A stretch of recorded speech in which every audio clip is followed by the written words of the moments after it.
Hello students, आपका O2IAS academy के channel पे फिर से बहुत बहुत स्वागत है। आज इस वीडियो में हम लोग बात करेंगे कि HCS एग्ज़ाम के लिए ऑप्शनल सब्जेक्ट को कैसे चूज़ किया जाए। जैसे कि आप लोग जानती हैं कि मेंस में एक पेपर है जो आप 29 सब्जेक्ट्स की लिस्ट में से आपको एक चूज़ करना है 200 मार्क्स का, जो कि आपके फाइनल सिलेक्शन में काफ़ी बड़ा रोल प्ले करता है। और फॉर्म भरते वक्त आपको इसको मेंशन करना होगा कि आपका ऑप्शनल सब्जेक्ट कौन सा है। तो उसी पॉइंट पे हम लोग आज बात करेंगे कि कौन से पैरामीटर्स को कंसिडर करके आप अपना ऑप्शनल सब्जेक्ट चूज कर सकते हैं। एंड बिफोर स्टार्टिंग, अगर आप कोचिंग प्रोग्राम्स अवेल करना चाहते हैं तो O2IAS अकेडमी के कोचिंग प्रोग्राम्स अवेलेबल हैं, ऑनलाइन के लिए भी ऑफलाइन के लिए भी। ऑफलाइन के लिए चंडीगढ़ में क्लासेस हो रही हैं, ऑनलाइन के लिए हमारी मोबाइल एप्लीकेशन है O2IAS अकेडमी के नाम से, एंड्रॉयड प्ले स्टोर पे भी मिल जाएगी और iOS के लिए भी अवेलेबल है, जिसका लिंक मैं डिस्क्रिप्शन बॉक्स में दे दूंगा। वहां पे state civil services as well as UPSC के लिए free plus paid courses as well as test series available है, तो आप इसको जाके वहां पे अवेल कर सकते हैं। तो आज सीधी पॉइंट की हम लोग बात करेंगे। पहले मैं आपको लिस्ट ऑफ सब्जेक्ट्स दिखा देता हूं, हालांकि मैं पढ़ के नहीं सुनाऊंगा, but 29 subjects. Earlier there was 23 subjects जो कि आप ऑप्शनल चूज करते थे, जिनमें से एक अभी 6 नए सब्जेक्ट भी इन्होंने यहाँ पे ऐड करे, और मेजोरिटी ऑफ द सब्जेक्ट्स यहाँ पे अवेलेबल है, जस्ट लाइक एग्रीकल्चर है, एनिमल हस्बेंड्री, वेटनरी साइंस है, botany, chemistry, civil engineering, economics, English literature, geography, Hindi साहित्य, इंडियन हिस्ट्री है, law, mathematics, mechanical engineering, physics, PSIR, psychology, public administration, Punjabi साहित्य, sociology, Sanskrit literature as well as zoology. ये थे 23 पहले subjects. अब कुछ नए subjects on the pattern of UPSC में जैसा होता है, 6 नए सब्जेक्ट इन्होंने ऐड करे हैं जो पहले नहीं हुआ करते थे। वो कौन से हैं? एंथ्रोपोलॉजी है, geology, management, medical science, philosophy and statistics. ये 6 नए सब्जेक्ट इन्होंने इस बार ऐड करे हैं, तो अब कैंडिडेट्स इनको भी ले सकते हैं। तो अब पॉइंट इज कि कैसे सिलेक्ट करें, how to select the optional subject. So ये बात बताने से पहले मैं आपको एक बात क्लियर करना चाहता हूं। There are some myths in the market. Students में बहुत सारे, अभी भी मुझे कॉल्स आ रहे थे, इसलिए मैं अभी वीडियो बना रहा हूं ये बात क्लैरिफाई करने के लिए, क्योंकि मैं सारे कॉल्स को आंसर नहीं कर पाया। तो द थिंग इज कि ऑप्शनल सब्जेक्ट ना हमारे सिलेक्शन में बहुत बड़ा रोल प्ले करता है। ये बात मैंने आपको पहले बताई। और नॉर्मली स्टूडेंट आस्क्स कि आप मुझे एक एक सब्जेक्ट बता दीजिए कि कौन सा बेस्ट ऑप्शनल सब्जेक्ट है। तो ये सबसे बड़ा मिथ है। लोगों को लगता है कि कोई एक ऐसा जादुई सब्जेक्ट होगा जिसको लेके आपका ऑटोमेटिकली सिलेक्शन हो जाएगा। तो ये चीजें ऐसे काम नहीं करती हैं। ये कैसे काम करता है कि ऑप्शनल सब्जेक्ट आपको वो चूज करना है जो आपके लिए बेस्ट है ना। मैं बोल सकता हूं कि जी ज्योग्राफी मुझे अच्छा लगता है, आप ज्योग्राफी ऑप्शनल ले लीजिए। ज्योग्राफी मेरे लिए अच्छा ऑप्शन है बिकॉज मेरा उसमें इंटरेस्ट है, मैंने उसको पढ़ा है और मैं उसको अच्छे से लिख सकता हूं। इन योर केस आप ही का सिलेक्शन होना है, आप ही ने वहां पे आंसर लिखने हैं, आप ही की नॉलेज वहां पे मैटर करेगी, तो सब्जेक्ट भी आप ही चूज करोगे। मैं ये इस काम के लिए वीडियो नहीं बना रहा कि मैं आपको 4 पॉइंटर्स बता दूं कि 4 सब्जेक्ट है, यही ले लो बच्चा, सिलेक्शन हो जाएगा। नहीं, मैं आपको एक प्रोसेस बताऊंगा कि कैसे हम लोग एक सही कंक्लूजन पे पहुंच सकते हैं कि ये ऑप्शनल सब्जेक्ट मेरे लिए बेहतर है, और आपको उसी के साथ जाना है, किसी की नहीं सुननी।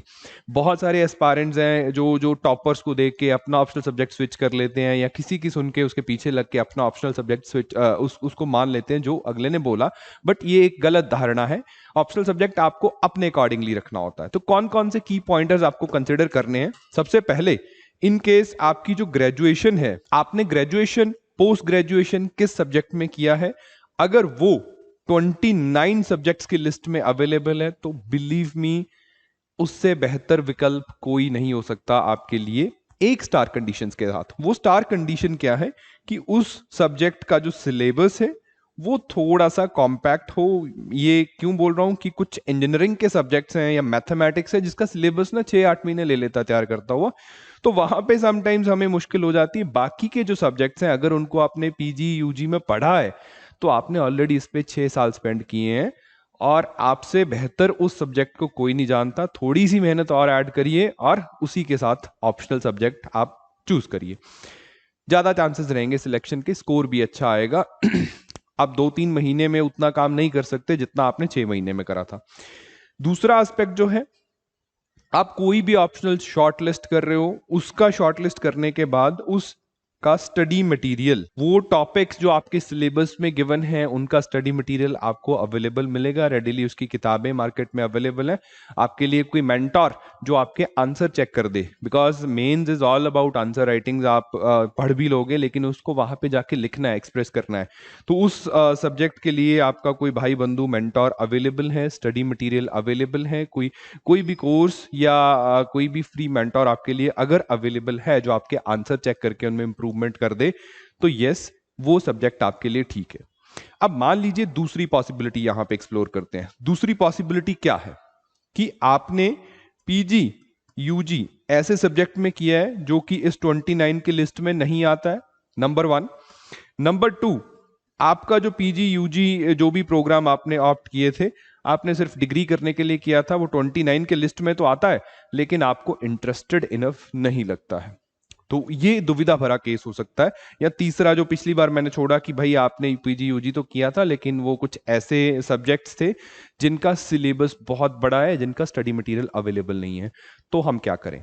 तो तीसरे ऑप्शन में हमें क्या करना है, जब आप क्लूलेस हो जाते हो तो उस केस में हमें कोशिश ये रहती है कि देखो यार, जनरल स्टडीज तो आप पढ़ने ही वाले हो, जीएस तो पढ़ोगे ना, मजबूरी है। हिस्ट्री पढ़ोगे, पॉलिटी पढ़ोगे, ज्योग्राफी पढ़ोगे, इकोनॉमी है, वगैरह वगैरह वगैरह ना, ये जीएस के सब्जेक्ट्स पढ़ोगे। तो पहली कोशिश ये करते हैं कि हम लोग इन जीएस के सब्जेक्ट्स के साथ मिलता जुलता कोई ऑप्शनल सब्जेक्ट चूज कर लें। ठीक है, आप PSIR कर लीजिए, आप पब्लिक एडमिनिस्ट्रेशन कर लीजिए। हालांकि इसमें एडिशन तो होगा, हिस्ट्री कर सकते हैं, ज्योग्राफी कर सकते हैं, क्योंकि ये सब्जेक्ट्स ना आपको वहां पे पढ़ने हैं, इनके साथ आपका पाला पड़ने ही वाला है ईदर केस। अब मान लीजिए आपको ये भी बड़ी मजबूरीवश पढ़ने पड़ रहे हैं और बिल्कुल इंटरेस्ट आपका बन नहीं रहा। इंटरेस्ट कैसे चेक करना है इसकी भी बात बताऊंगा। तो तीसरे एस्पेक्ट पे आते हैं कि यस, अब सब्जेक्ट तो लेना है लेकिन मुझे वो सारे ऑप्शंस कंसीडर करने हैं कि जीएस वाले सब्जेक्ट भी अच्छे नहीं लग रहे हैं, तो क्या करूं, थोड़ा एब्स्ट्रैक्ट हो, सिलेबस कम हो, बड़ी जल्दी तैयार हो जाए। तो उसके लिए आपको क्या करना है, आपको एक सेल्फ असेसमेंट करनी है। सेल्फ असेसमेंट कैसे करेंगे? तो सेल्फ असेसमेंट के लिए आपने 3 काम करने हैं।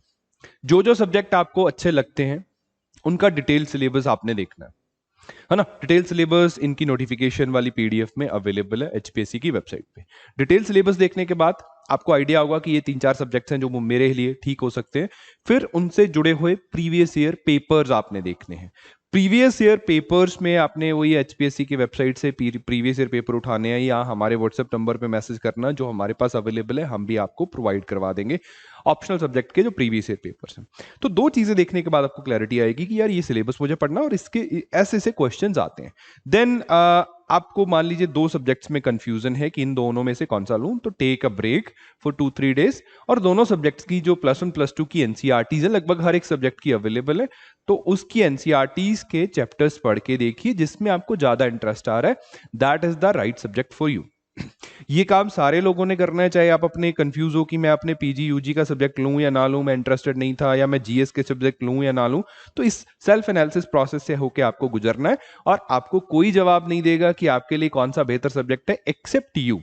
सिर्फ आप डिसाइड कर सकते हो कि yes, this is the best subject for me and trust me, वही सब्जेक्ट आपको अच्छे मार्क्स लेके आएगा। अब नंबर्स पे नहीं जाना है। बहुत सारे स्टूडेंट्स हमें पूछते हैं जो हमारे इधर यूट्यूब चैनल पे जो टॉपर्स की वीडियो डाली हुई है उनके नीचे कमेंट आते हैं कि सर आप अपना ऑप्शनल बताइए या आप अपने अकॉर्डिंगली बताइए कौन सा ऑप्शनल अच्छा हो सकता है, किसका सिलेबस कम हो सकता है या कौन सा ऑप्शनल ज्यादा स्कोरिंग है। तो there is no such subject जिसको हम स्कोरिंग कह सकते हैं। स्कोर आप कैसे करोगे? कंपटीशन के एग्जाम में स्कोर आप तब करोगे जब आप बेहतर लिखोगे उसके बारे में। आप बेहतर कब लिख सकते हो? जब आपको वो अच्छा लगता है, जब आपने उससे रिलेटेड सारे पहलुओं को पढ़ा है और उनको एक्सप्रेस किया है अपनी अच्छी भाषा में। तो तभी कर पाओगे जब ये सारा प्रोसेस होके आप अपने अकॉर्डिंगली सब्जेक्ट चूज करोगे। अगर भेड़ बन गए किसी की बात सुन के, फिर आप नहीं कर सकते इस तरीके की चीजें। हाँ, कुछ ऐसे सब्जेक्ट्स हैं जिनका सिलेबस कम है, वो मैं बताना आपको ठीक समझता हूं, बट वो लेने नहीं है अगर आपको इंटरेस्ट नहीं है। जैसे कुछ सोशियोलॉजी एक सब्जेक्ट है, राइट, एब्स्ट्रैक्ट है, यानी कि हम सभी लोग सोसाइटी में रहते हैं, हमारा ओपिनियन है, everybody is a sociologist. Syllabus कम है, कम समय में पूरा होता है, स्टडी मटेरियल अवेलेबल है, अगर आपका इंटरेस्ट है तो आप ले सकते हो। PSIR सब्जेक्ट है, पॉलिटिकल साइंस इंटरनेशनल रिलेशंस, अच्छा है, GS में भी हेल्प करता है। इंटरनेशनल रिलेशन तो हमें पढ़ना ही होता है, थोड़ी बहुत पॉलिटी तो हम लोग पढ़ते हैं, चलो लिंक हो जाती है, पॉलिटिकल थ्योरीज यहाँ पे एक्स्ट्रा पढ़नी पड़ती हैं। वास्ट है लेकिन हमें GS में ठीक ठाक हेल्प करता है। इनकेस आप UPSC वगैरह देने वाले हो तो वहां पे तो GS 1-2 में ये ठीक ठाक हमें हेल्प करने वाला है। तीसरा सब्जेक्ट जो यहाँ पे निकल के आता है, साइंस बैकग्राउंड के बच्चे जिनको ह्यूमैनिटीज में बिल्कुल इंटरेस्ट नहीं है, they can also opt for anthropology. Anthropology भी अच्छा सब्जेक्ट है, सिलेबस कम है एंड बिल्कुल स्टैटिक है, नथिंग डायनामिक। एक बार जो सिलेबस है उसको पढ़ना है and you are done with it. पहली बार ऐड हुआ है तो आप इसके बारे में भी सोच सकते हैं। इसके अलावा कुछ ह्यूमैनिटीज के subject just like public administration को बच्चे काफी ऑप्ट करते हैं, रीजन इज कि पढ़ना आसान है, पॉलिटी से लिंक्ड है, इस तरीके के सब्जेक्ट्स को लिया जाता है। ये मतलब मोस्ट टेकन सब्जेक्ट्स यहाँ आप मेरे अकॉर्डिंगली इनका मटेरियल भी अवेलेबल है, कम समय में पूरा भी हो जाता है और कहीं ना कहीं लिंक करता है, हमें पढ़ना आसान है। बट प्रोसेस वही है। अगर आपको लगता है कि इन चारों में से कौन सा बेहतर लूं तो उस प्रोसेस को फॉलो करिए जो मैंने पिछली स्लाइड में दिखाया। डिटेल सिलेबस देखना है, देन प्रीवियस ईयर पेपर्स देखने हैं, देन NCERTs को रिव्यू करना है। अगर आपका इंटरेस्ट जागा तो लीजिए, वरना डिच करिए, उठाइए, आपको जो मर्जी। आप अपने लिटरेचर के सब्जेक्ट्स ले सकते हैं, वो काफी स्कोरिंग होते हैं। हिंदी साहित्य, पिछली बार भी जो टॉपर थे उन्होंने हिंदी साहित्य ऑप्शनल लिया था। आप पंजाबी लिटरेचर ले सकते हैं, संस्कृत लिटरेचर ले सकते हैं, तीनों के अवेलेबल है वहां पे। साइंस के सब्जेक्ट्स भी आप ले सकते हैं, डिपेंड करता है कि आपका सब्जेक्ट स्ट्रांग कितना है। ठीक है, तो इन सारी चीजों को फॉलो करके आप एक अच्छे कंक्लूजन पे पहुंच जाएंगे, ऐसी मैं उम्मीद करता हूं। फिर भी कोई क्वेश्चन आपके दिमाग में रह गया हो तो आप मुझे इन हैंडल्स पे फॉलो कर सकते हैं, क्वेश्चन ड्रॉप करिए, चाहे कमेंट में करिए, चाहे यहां पे करिए, I will be answerable to that. और लास्ट पॉइंट, अगर आप ऑप्शनल पेपर्स की तैयारी हमारे साथ करना चाहते हैं तो इसके कोर्सेज भी अवेलेबल हैं। उसके लिए आप इन स्क्रीन पे फ्लैश हो रहे नंबर्स पे कॉल करके जानकारी ले सकते हैं। So that's all for the day. All the best for your preparations. Thank you so much.